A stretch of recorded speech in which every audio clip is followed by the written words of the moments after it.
वक्त की बड़ी खबर अहमदाबाद से आ रही है, जहां एयरपोर्ट पर एयर इंडिया का विमान क्रैश हो गया है और बताया जा रहा है कि इस विमान में 242 यात्री सवार थे। अहमदाबाद में टेक ऑफ के दौरान विमान क्रैश हुआ है, ये इस वक्त की बड़ी खबर सामने आ रही है। विमान में 242 लोगों के सवार होने की खबर सामने आ रही है और कहा जा रहा है इसमें 12 क्रू मेंबर्स भी शामिल थे। अहमदाबाद में राहत और बचाव कार्य तेजी से शुरू कर दिया गया है।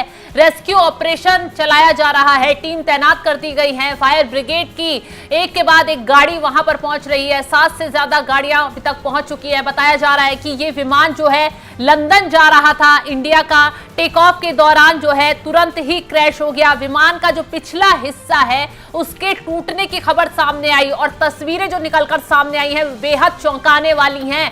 तस्वीरों में धुआं उठता दिखाई दे रहा है। विमान से चारों तरफ आप तस्वीरें देख सकते हैं कि कैसे धुआं उठता दिखाई दे रहा है। विमान क्रैश होने से कहा जा रहा है कि चीख पुकार मौके पर मच गई, काफी माहौल गर्मा गया और अभी तक इस मामले की पुष्टि नहीं हो पाई है कि कितने यात्रियों को नुकसान हुआ है और कितने यात्री घायल हुए हैं, कितने की मौत हुई है। अभी इस बात की कोई पुष्टि नहीं की गई है। हालांकि जैसे ही खबर सामने आई है, गृह मंत्री अमित शाह ने गुजरात के सीएम से बातचीत की है फोन पर और उनसे पूरे मामले की जानकारी ली गई है। हालांकि राहत बचाव कार्य लगातार जारी कर दिया गया है। फुल स्क्रीन में तस्वीरें दिखाइए कि कैसे धुएं का गुबार उठता हुआ दिखाई दे रहा है। गुजरात के अहमदाबाद में एयर इंडिया का प्लेन ये क्रैश होने की खबर सामने आ रही है। क्रैश साइट से आसमान में काला धुआं उठता देखा गया है। रेस्क्यू टीम मौके पर पहुंच चुकी है, एनडीआरएफ की टीमें तैनात कर दी गई हैं।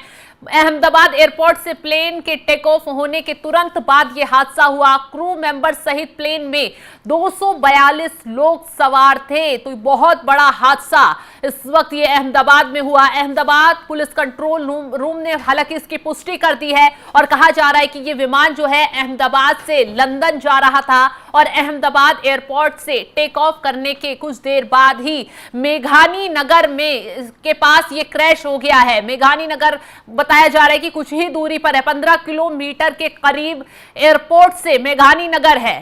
तो हादसे के तुरंत बाद फायर ब्रिगेड की गाड़ियां पहुंच गई हैं, आग को बुझाने का काम तेजी से किया जा रहा है। तमाम वीडियो सोशल मीडिया पर सामने आ गए हैं। दुर्घटना के बाद से धुएं का काला गुबार जो है पूरे इलाके में दिखाई दिया है। इमरजेंसी रिस्पांस टीम की तैनाती मौके पर कर दी गई है। अधिकारियों ने अभी ये पुष्टि नहीं की है कि कितने लोगों की मौत हुई है, कितना जान माल का नुकसान हुआ है, ये हादसे की वजह आखिर क्या रही, लेकिन कहा यह जा रहा है, दावा सोशल मीडिया पर यही किया जा रहा है कि विमान का जो पिछला हिस्सा था वो टूटकर अलग हो गया और उसके बाद आग लग गई और आग लगते ही चारों तरफ भारी धुआं दिखाई देने लगा।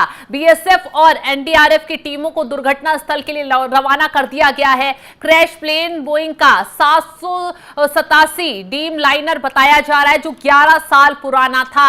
अब हादसे की वजह क्या रही ये तो जांच के बाद ही पता चल पाएगा, लेकिन जिस तरीके से इस विमान में 242 लोग सवार बताए जा रहे हैं, क्रू मेंबर समेत 242 लोग सवार थे, उसके बाद से कहा जा रहा है कि हादसा बेहद बड़ा है, बहुत खतरनाक हादसा है। हालांकि इस हादसे में कितने लोगों की मौत हुई है, कितने लोग घायल हुए हैं, क्या जान माल का नुकसान हुआ है, इसकी अभी पुष्टि नहीं की गई है, ना ही कोई ऑफिशियल जानकारी दी गई है, क्योंकि अभी राहत बचाव कार्य तेजी से किया जा रहा है। फायर ब्रिगेड की गाड़ियां पहुंच चुकी है, एनडीआरएफ की टीम वहां पहुंच चुकी है और गृह मंत्री अमित शाह लगातार जो है अपडेट ले रहे हैं। वहां के मुख्यमंत्री से भी फोन पर उन्होंने तुरंत बातचीत की है और राहत बचाव कार्य जो है यात्रियों को पहुंचाने के निर्देश दिए गए हैं। और अभी ये कहा जा रहा है कि टेक ऑफ के दौरान ये प्लेन जो है क्रैश हुआ है, लंदन जा रहा था और जैसे ही टेक ऑफ के दौरान ये क्रैश हुआ मौके पर हड़कंप मच गया, क्योंकि आग लगते ही कहा जा रहा है कि चारों तरफ धुएं का गुबार दिखाई देने लगा।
मेघानी नगर में ये हादसा हुआ है और केंद्रीय उड्डयन मंत्री जो है वो अहमदाबाद के लिए रवाना हो चुके हैं और गृह मंत्री अमित शाह भी लगातार पूरे मामले पर अपडेट ले रहे हैं। वहां के मुख्यमंत्री से फोन पर बातचीत की है और यात्रियों को पूरी सुरक्षा मुहैया कराने की यहां बात कही गई है। अभी हमने आपको तस्वीरें दिखाई, जो घायल यात्री हैं उन्हें कैसे अस्पताल में तुरंत ले जाया जा रहा है। पूरा रेस्क्यू ऑपरेशन तेजी से किया जा रहा है और जितनी भी टीमें तैनात की गई हैं सभी तेजी से काम कर रही हैं। अभी फिलहाल बार बार हम यही चीज बता रहे हैं, अपडेट निकलकर सामने नहीं आई है कि इस हादसे में किसी की मौत हुई है या कितने लोग घायल हुए हैं, ये अभी निकलकर सामने नहीं आ रहा है। तो ये तस्वीरें हम आपको उसी दौरान की दिखा रहे हैं जब ये हादसा हुआ तो कैसे धुएं का गुबार उठा हुआ था। ये अस्पताल की तस्वीरें सामने हमने दिखाई हैं जहां यात्रियों को जो घायल हुए हैं उन्हें तुरंत अस्पताल में ले जाया जा रहा है। तमाम जो रेस्क्यू टीम है वो लगी हुई है और जो गुजरात के नेता मंत्री थे वो लगातार इस मामले को लेकर पूरा उन्होंने मोर्चा संभाल लिया है और जितनी भी राहत बचाव कार्य में टीमें लगी हुई हैं उनको निर्देश जारी कर दिए गए हैं कि राहत बचाव कार्य जो है तेजी पर शुरू किया जाए ताकि लोगों को, जो यात्री जो घायल हुए हैं उन्हें तुरंत इलाज मिल पाए, राहत मिल पाए। बताया जा रहा है कि ये जो विमान था अहमदाबाद से लंदन जा रहा था और टेक ऑफ के दौरान जो विमान का पिछला हिस्सा था वो टकरा गया, जिसके बाद से ये विमान तुरंत क्रैश हो गया। अब 242 यात्री इसमें सवार बताए जा रहे थे। एयर इंडिया के विमान AI-171 ने दिल्ली के इंदिरा गांधी इंटरनेशनल एयरपोर्ट से अहमदाबाद के लिए उड़ान भरी थी और वहां से कुछ देर के ठहराव के बाद वो लंदन के लिए टेक ऑफ किया और क्रैश हो गया। इस बड़े हादसे के बाद नेताओं की तरफ से दुख जताया जा रहा है। तमाम तस्वीरें निकलकर सामने आ गई हैं कि कैसे वहां ये भयावह हादसा हुआ और जो एयर इंडिया का प्लेन क्रैश हुआ अब उसमें राहत बचाव कार्य में तमाम टीमें तैनात कर दी गई हैं। तो ये तस्वीरें हम अस्पताल की आपको दिखा रहे हैं। इससे पहले हमने वो तस्वीरें दिखाई कि कैसे विमान जब क्रैश हुआ तो चारों तरफ धुआं धुआं हो गया और एम्बुलेंस की जो गाड़ियां थी और फायर ब्रिगेड की जो गाड़ियां थी वो सड़क पर दौड़ती हुई नजर आई। जो मेघानगर, जिस इलाके में यह हादसा हुआ है, कमिश्नर की तरफ से पुष्टि कर दी गई है कि मेघानगर में प्लेन क्रैश हुआ है। उसके बाद से वहां चारों तरफ अफरा तफरी का माहौल काफी वक्त तक देखने के लिए मिला। फिलहाल आगे की हम अपडेट आपको देते रहेंगे कि इस हादसे में कितना जानमाल का नुकसान हुआ है, आगे क्या काम किया जा रहा है, कैसे राहत पहुंचाई जा रही है। अस्पताल की तस्वीरें हमने दिखाई, मौके की तस्वीरें हमने दिखाई कि जब प्लेन क्रैश हुआ तो कैसे चारों तरफ धुआं धुआं दिखाई दे रहा था, क्या माहौल है उस वक्त का वहां। आगे की अपडेट भी देते रहेंगे, आप बने रहें हमारे साथ। नमस्कार।